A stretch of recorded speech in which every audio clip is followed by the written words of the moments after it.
Hello everyone and welcome. This is the first in a series of pick a card videos where I channel messages from Spirit, from God, or from whatever you prefer to call the higher power of the universe. I'm planning to put one out every week, so make sure to subscribe so you can come back every week for a new message. Expect this reading to be free-flowing and deal with bigger picture issues and major karmic lessons, and it'll be your job to work out how it applies to the specific details of your life. So take a deep breath and see which pile of cards you're intuitively drawn to. This is pile 1, pile 2, and pile 3. And if you haven't chosen yet, pause the video because I'm going to start on pile 1. Okay, pile 1. Let's see what your cards are. So you may be someone who feels like they don't quite belong anywhere, and like you just haven't found your place in the world. At the moment you're probably feeling quite low, and you're pessimistic about your identity and your purpose and where you're meant to be and who you fit in with. It looks like your root chakra may be weak. Spirit is trying to tell you to connect to Mother Nature. Go for nature walks, sit outside, whatever you can do to connect with the earth. In particular, going to the water and watching a natural stream of water, or swimming if you're able to, and there's safe natural bodies of water where you live. Grounding meditations could also be really helpful for you. I think you'll find that being in nature will be peaceful and soothing, and you'll feel yourself relax, and your mind will get a chance to clear, and you'll have an opportunity to just be, without any of the distractions or challenges or annoyances of everyday life. I find trees really calming to be around, because you don't see them going around busily trying to be productive and fighting their circumstances. They're just there, being trees. And I think that could be a source of inspiration for you, because you'll realize that you don't have to be anything you're not, or do anything to be useful or productive. You're valuable exactly how you are, and you do have a place in this world. It's really important that trees are around each other, and not separated from other trees in their species, because a group of trees creates an ecosystem that helps all of the other trees survive. If one tree was removed from the system, all of the other trees notice and are worse off for their loss. If one tree is cut down but a stump is left, the trees around them will feed them nutrients for decades afterwards to try and keep them alive. And I think this relates to your situation as well, because you may feel like you don't belong here, but all of us are connected, and we thrive when everyone else around us are thriving. And no one is expendable. Everyone has a purpose and a place. And we don't even have to do anything to earn it. We just have to be ourselves exactly how we are in the moment. So that was quite a ramble. These are the things that I've found inspiring from nature.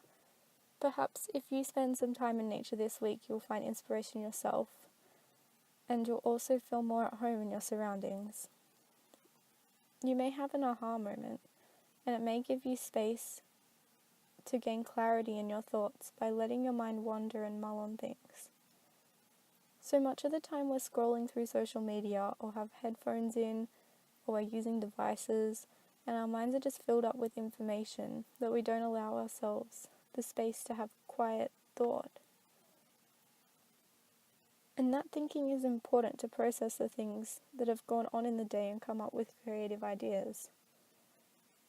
So this card says, every challenge provides an opportunity to discover a deeper meaning to life. Each challenge can be a gateway to something greater. I'd really just encourage you to try and see the positive in everything that happens.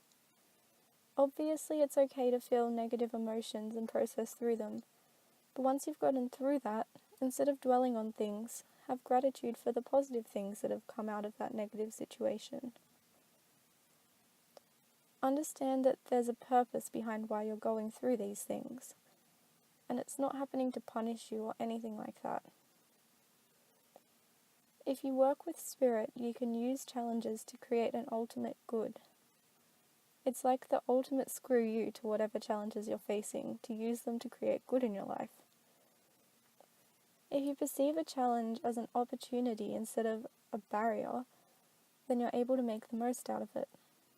You may even find that you're grateful for your challenges because they've helped you to become stronger, and it's shaped you into who you are today.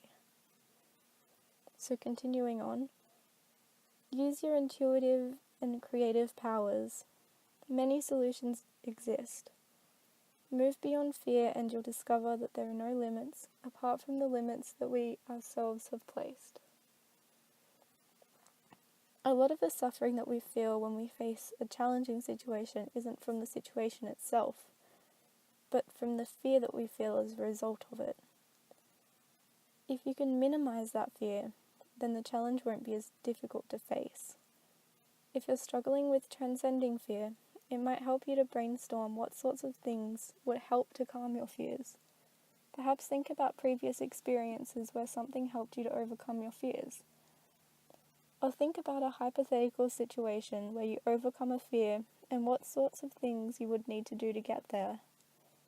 Then, once you've made a list, commit to doing these things for yourself when you're feeling stressed out and overwhelmed, or before you get to that point as a preventative measure. For example, say you know that drinking chamomile tea and chatting on the phone to a loved one helps to calm you down. Commit to doing that on a regular basis. Invest in your emotional well-being. Stop what you're doing and spend the time that you need to relieve your stress and worries. The concept of time and of scarcity are man-made limits.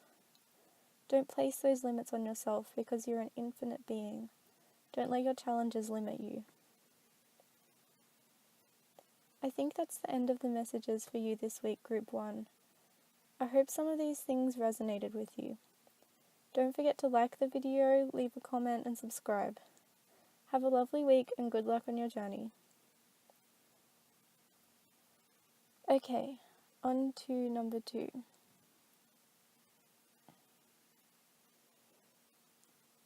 So, your main card for today says, within the transcendental realm of your soul, there are endless universes, each inconceivably vast and, at the same time, inconceivably small.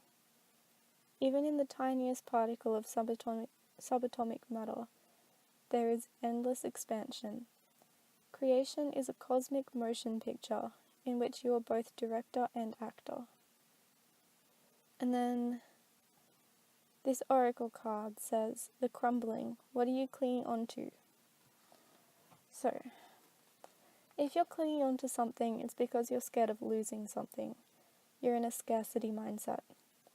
The problem with that is there's no such thing as scarcity in the eyes of spirit. Creation is infinite. The universe is infinite. When you look out at a starry night, you realize just how small and insignificant you are. And all of your problems are just as small and insignificant in the grand scheme of things. But at the same time, every point in the universe is the center, so you're at the center of the universe, technically. And everything is happening around you for you. It's really beautiful when you think about it. Everything is relative and depends on your perspective. There's no need to cling to things because the universe is abundant and it's here for you and for all of us together. Let go and just be. Surrender. What are you clinging to right now? Why are you clinging onto it? And how can you let go? It's not until you let go that you'll be truly free. Then the card continues on. Look within and express outwardly the endless waves of love within you. May your love embrace the earth and fill all creation. So you got both the Queen and Knight of Cups, which shows just how much love you've got inside of you to give. You're a nurturing, caring, sensitive, emotional, loving being. Don't keep all of that love inside of you out of fear or shyness. Let it out. Be generous, open up to people, care for others. You have so many talents to give. There's no use being afraid. Our society has such difficulty in expressing emotions healthily. There are so many breakdowns in communication because of it. And collectively, we're really bad at processing through our feelings.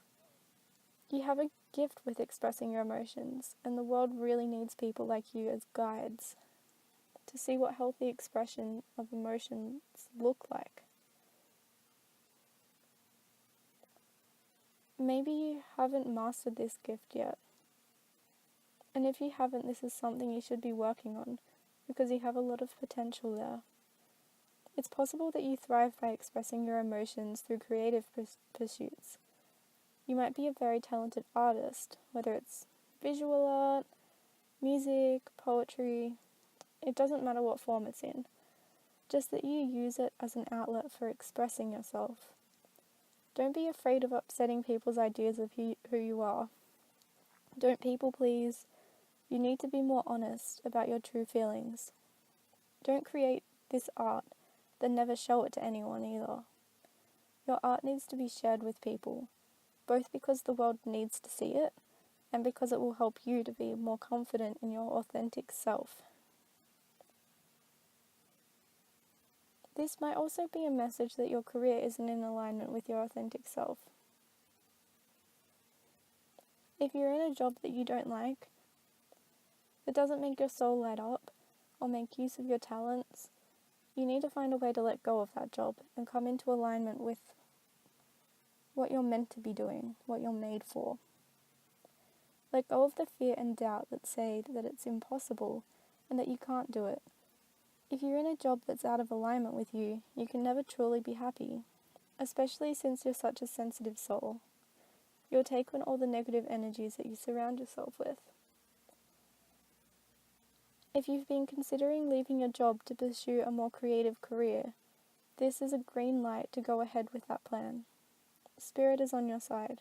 If you believe that you can do it and put your whole heart into doing it, then even if the worst were to happen, you would at least have no regrets when you're on your deathbed looking back on your life. Surrender to the divine plan for your life. And you really have nothing to lose. You can't lose.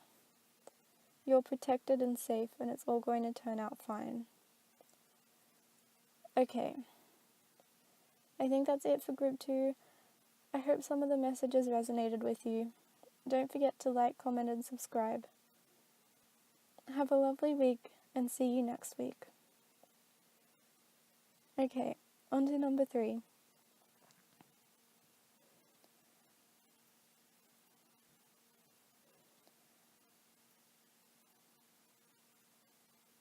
You're dwelling in suffering, but you don't need to be. You've had a troubled past and not the greatest upbringing, and you've experienced trauma because of your family. Most people don't acknowledge the trauma that family or their childhood experiences have caused them. They just ignore it and never process it and stay in that negative vibration for the rest of their lives, that the rest of their family is in. But I feel that you're different in that way, and you've opened up to that and processed through your traumas for the most part. So you're ahead of the game there. The problem is you haven't moved on from that stage. Once you've acknowledged and validated the trauma, the next step is to heal from it. You need to take the negative experiences that you've been through and turn them into a positive. You need to grow and make the best out of a bad situation. You need to take the steps to move on, transcend your issues, and live the life that you want to live. In spite of, or perhaps because of, your difficulties. Something you need to contemplate is, how can I transcend the trauma that I've experienced and use it as a positive force in my life? This will require a big change in perspective, and it will be really difficult at first to think that anything good could come from the terrible things that you've been through. But I believe in you. Spirit believes in you. God is cheering for you. You can overcome whatever difficulties you're facing. You will rise above. Also, don't let your trauma be an excuse for bad behavior. If you notice yourself behaving negatively as an effect of your trauma, stop yourself. Acknowledge that you're behaving that way because you've been treated that way yourself, and forgive yourself for that. And then change the behavior to be more in alignment with your authentic self. Your authentic self is who you are underneath, at the core, who you were before you experienced any negative events, who you were meant to be. That part of you endures. It wasn't replaced by your trauma, it was just hidden. Call on that part of yourself. It's still there, waiting for you to invite them back in. I'm assuming that you're an adult now, and that you're no longer dependent on your parents for survival. So you don't need those coping strategies that you developed to survive in your family anymore. You can let go of them. It's not too late. You are the one in control of yourself now. When you're treating yourself badly, ask yourself, am I treating myself like this because this is how I was treated by others growing up? If so, why would you continue to hurt yourself like that? You have control over how you treat yourself, so why would you treat yourself in a way that causes you pain? You don't deserve to be hurt. You deserve to be loved, and that's something you're in control of. You can choose to treat yourself with love.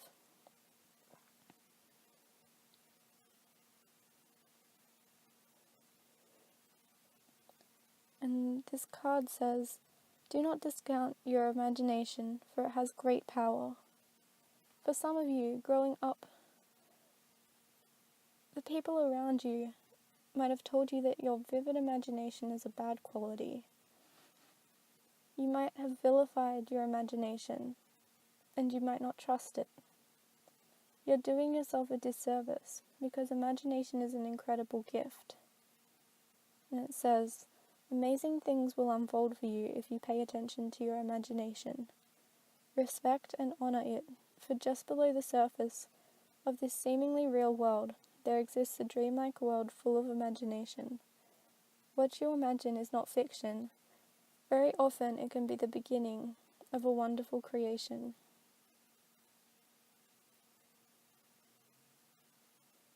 Your imagination is a powerful tool in creating your reality. Imagination taps into the subconscious realm, and your subconscious beliefs reflect your reality. Honor your imagination, because your subconscious holds all sorts of information and wisdom that you can access through your imagination.